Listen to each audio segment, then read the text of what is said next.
여러분 안녕하세요. 좋은 아침입니다. 대부분의 직장인들과 학생들은 주일부터서 월요일이 올 것을 걱정하는 것 같아요. 그래서인지 월요일 아침은 더욱 피곤을 느낀다고 해서 월요병이란 말도 있죠. 어떻게 하면 우리는 월요일이 두렵지 않고 또 스트레스 받지 않는 그런 하루하루를 보낼 수 있을까요? 우리 인생은 주말뿐만 아니라 평일에도 기쁨이 충만해야 할 텐데요. 저는 그 답을 시편 30편 1절에서 5절에서 우리가 함께 살펴보기 원합니다. 제가 말씀을 읽겠습니다.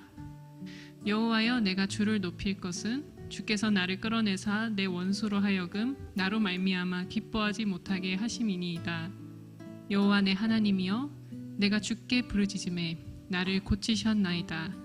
여호와여, 주께서 내 영혼을 수올에서 끌어내어 나를 살리사 무덤으로 내려가지 아니하게 하셨나이다. 주의 성도들아, 여호와를 찬송하며 그의 거룩함을 기억하며 감사하라. 그의 노염은 잠깐이요 그의 은총은 평생이로다. 저녁에는 울음이 깃들일지라도 아침에는 기쁨이 오리로다. 네, 시편 30편은 죽을 병 혹은 죽을 지경에 있는 고난에서 자신을 건져주신 하나님을 찬양하는 내용입니다. 혹시 여러분은 최근에 죽다 살아난 경험을 하신 적이 있을까요? 저는 최근에 운전을 하다가 어떤 차가 고속도로에서 아주 위험하게 끼어들었는데 순간적으로 잘 피해서 죽다 살아난 적이 있습니다. 그 차의 뒤에 보니까 왕초보 운전이라고 적혀 있더라고요. 참 사람의 인생은 한순간에 망가질 수도 있고 또 목숨을 잃을 수 있음을 우리는 이렇게 일상에서도 쉽게 발견할 수 있습니다. 그러니 내가 오늘 집 밖에 나갔다가 다시 집에 들어오는 것, 또 내 사랑하는 가족들이 저 집 문을 열고 다시 집에 들어오는 것은 당연한 것이 아니라 하나님의 은혜입니다. 5절에 보면 시인은 주님의 노염은 잠깐이요 그의 은총은 평생이로다 라고 말하는데요. 하나님이 사랑하는 사람들, 하나님의 자녀들에게 때때로 노염을 보이시며 징계를 내리실 때가 있습니다. 만약 하나님이 우리를 징계하지 않으면 우리는 하나님의 자녀가 아니라고 할 수 있겠죠. 요즘 같은 세상에 누가 우리를 징계하겠습니까?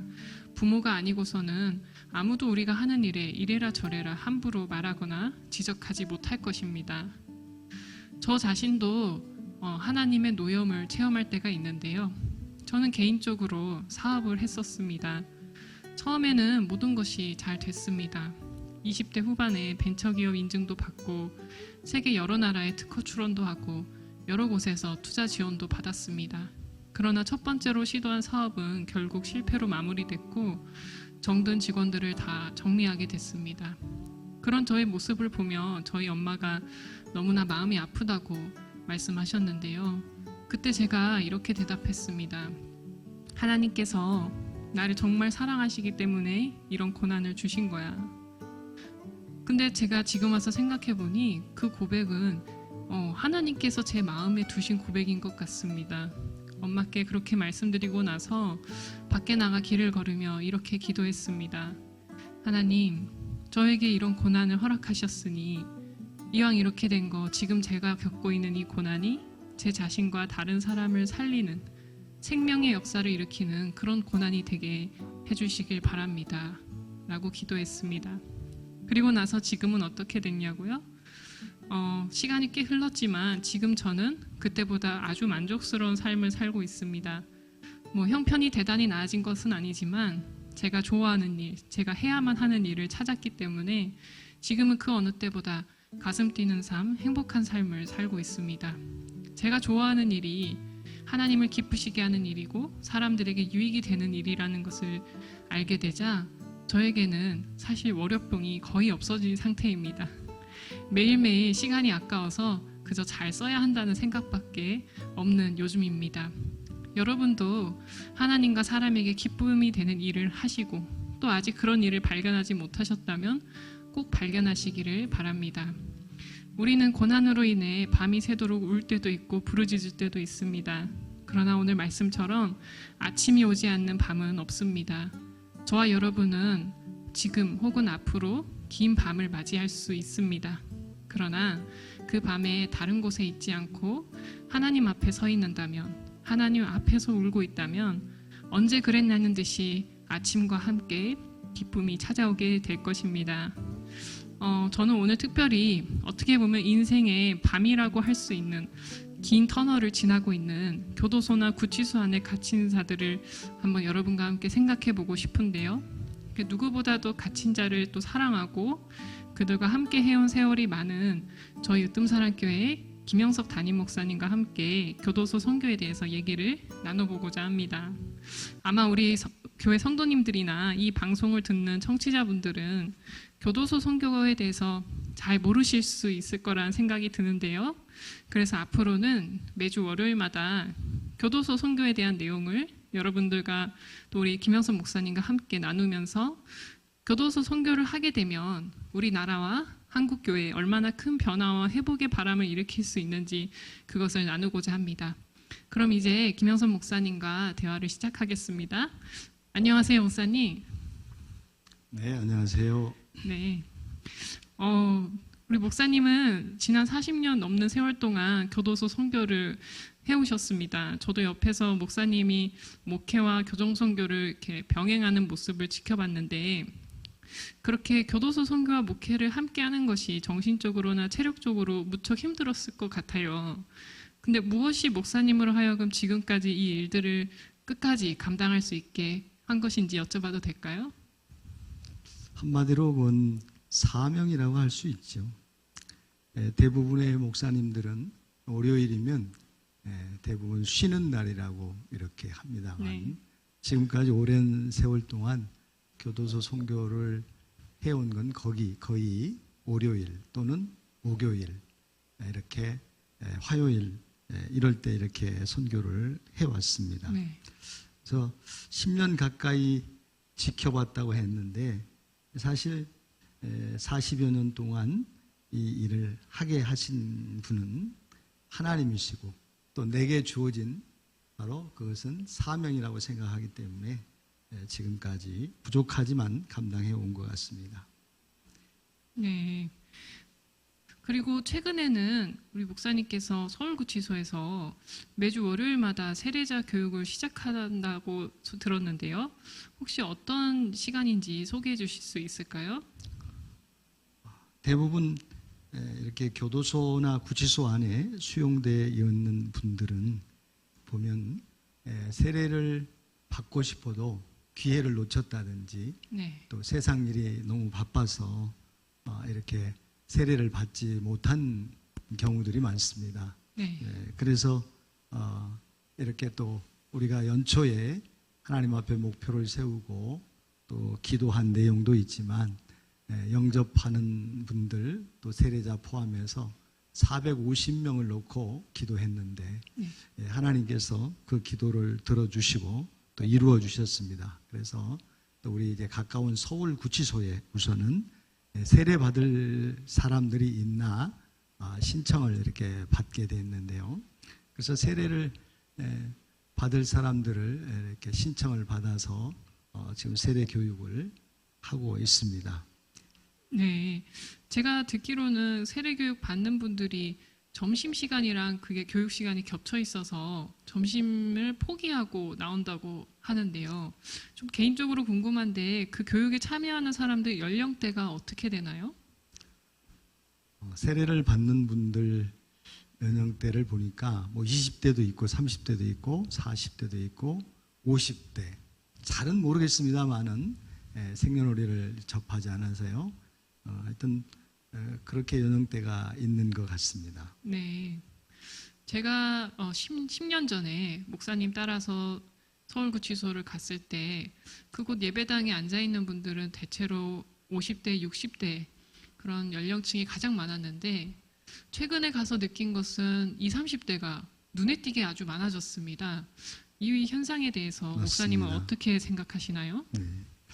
이전에 이제 우리나라가 좀 어려울 때는 대부분의 사람들이 절대 빈곤에 의해서 네. 생활고로 범죄를 하는 경우가 많았습니다. 그래서 절도를 하고 강도를 하는 분들이 많았었는데 지금은 뭐 다 아시다시피 대한민국이 먹을 만큼 살고 또 잘 사는 나라이기 때문에 요즘에 범죄 유형들은 거의 보면 이렇게 마약이라든지 뭐 강간이라든지 이런 범죄들, 쾌락을 위한 그런 범죄들이 많습니다. 네. 그러다 보니까 절대 빈곤에 의한 이런 유형의 범죄자들보다 대부분 젊다고 하는 젊은이들이 교도소 안에도 많이 들어오는 것 같습니다. 네. 어떻게 보면 교회 안에서 청년들이 많이 사라지고 있지만 구치소나 교도소에는 청년들이 더 늘어가고 있는 추세잖아요. 네, 맞습니다. 목사님은 자연스럽게 청년들을 위한 사역을 하실 수밖에 없겠네요. 그래야죠. 그런데 그것이 또 교도소 사역이라고 하는 것은 우리 생각대로, 우리 마음대로, 우리 계획대로 되는 것이 아니고 네. 또 교도소 내에, 구치소 내에 그 스케줄을 맞춰야 되고 거기 환경 상황들을 고려해서 네. 이렇게 또 교육을 하고 집회를 해야 되기 때문에 쉬운 일은 아닙니다. 그렇죠. 저도 옆에서 느끼는 게 또 설교를 하다 보면 시간이 또 오바될 수도 있고 또 듣는 사람들도 집중해서 듣다 보면은 시간이 언제 가는지 모르게 그렇게 진행될 때가 있지만 목사님은 항상 그 예배 시간을 정해진 시간 안에 끝내야 한다는 압박감이 늘 있으시죠. 맞습니다. 네. 시간이 좀 아쉽다는 생각이 거의 대부분이죠. 네. 하다 보면 설교를 하든 찬양을 하든 좀 더 시간이 필요했으면 좋겠다 하는데 또 교도소 나름대로 스케줄이 있고 또 교도소 안에는 폐방 시간이라고 하는 것이 있기 때문에 네. 또 그 시간을 맞춰주지 아니하면 여러 스케줄들이 겹치고 또 문제가 생기기 때문에 할 수만 있다면 그들의 시간표대로 우리가 움직이고 또 맞추고 그렇게 해야 됩니다. 네. 우리 목사님은 교도소 선교를 하면서 그 어떤 목회자보다 인생의 어떤 절벽, 그런 끝에 있는 분들의 심정을 많이 목격한 것 같아요. 우리 성도들이나 그 담안에 갇힌 형제 자매들에게 응원의 한마디를 해주신다면 어떤 말씀을 하고 싶으세요? 힘내라고 하고 싶습니다. 네, 어떤 사람이든 그런 인생에 고난은 다 있기 때문에 또 누구도 한 번의 실수는 다 할 수 있고요. 그렇죠. 또 인생의 가장 극한 고난 가운데 있는 그 시간에 바로 그 시간이 길든 짧든 간에 그 부분도 또 교도소 안에 있는 구치소 안에 있는 그 시간들도 내 인생의 일부이기 때문에 그렇죠. 바로 그 시간을 바로 인생의 한 부분으로 생각하고 싫든 좋든 또 그 시간들을 본인 자신이 선용을 해야 된다고 생각합니다. 그래서 그 시간들이 결코 헛되지 않는 내 인생에 오히려 하나님과 가까워지고 내 인생을 앞당길 수 있는 그런 시간으로 만들면 되겠죠. 네. 네, 목사님 감사합니다. 이번에 세례자 교육을 통해서 그곳에 있는 또 젊은 또 세례를 받으시려는 형제들과 또 목사님이 앞으로 마주하게 될 수용자들이 목사님을 통해서 또 복음을 듣고 하나님 품으로 돌아오는 역사가 나타나길 기도하겠습니다. 아멘. 네, 그럼 다음 주 월요일에 목사님과 또 만나서 대화하도록 하겠습니다. 감사합니다. 네, 지금까지 김영선 목사님과의 교도소 선교에 대한 짧은 대화를 나누었습니다. 우리 여러분들에겐 다소 생소할 수 있겠지만 지금 대부분 교회들이 청년들이 사라져가고 있다고 합니다. 그런데 구치소나 교도소에 수감된 청년들은 더 늘어가고 있다는 것은 우리에게 어떤 메시지를 주고 있는 걸까요? 얼마 전 한국교회에서 청년들이 떠나는 이유를 조사한 통계 자료를 봤는데요. 놀랍게도 청년들이 교회를 떠나는 가장 큰 이유가 목회자와의 관계 때문이라고 합니다. 아마도 목사님과 관계에서 큰 상처를 받거나 실망을 했기 때문이 아닐까 생각이 드는데요. 이런 점에서 우리 한국교회가 청년들에게 줘야 할 것은 맹목적인 신앙교육보다는 목회자의 말과 행동이 일치하는 모습, 그리고 목사나 교회 성도들로부터 따뜻한 사랑을 느끼게 해주는 것이 아닐까 생각을 해봅니다. 지금 이 시간에도 긴 밤을 보내고 있는 분들이 계시다면, 또 담안에 갇혀 눈물로 하루하루를 지내고 있는 분들이 계시다면 오늘 시편 30편 1절에서 5절 말씀을 여러분께 드리고 싶습니다. 밤이 지나면 아침은 반드시 옵니다. 하나님의 노염은 잠깐이나 그의 은총은 영원하다는 사실을 기억하시고 힘내시길 바랍니다. 기도하겠습니다. 하나님 아버지, 오늘 이 하루도 주님과 함께 이 월요일을 힘든 월요일이 아니라 주님이 주신 선물로 여기며 주님의 은혜로 살아가기를 원합니다. 특별히 인생의 긴 밤을 지나고 있는 주님의 성도들과 또 담 안에 갇혀있는 형제 자매들에게 하나님 위로하시고 함께해 주시고 주님의 노염은 잠깐이요 그의 은총은 영원하다는 것을 그의 삶 속에서 체험할 수 있도록 역사하여 주시옵소서. 이 시간 우리의 모든 것들, 우리의 모든 하루하루를 주님과 함께 동행하기를 원하오며 예수님의 이름으로 기도합니다. 아멘.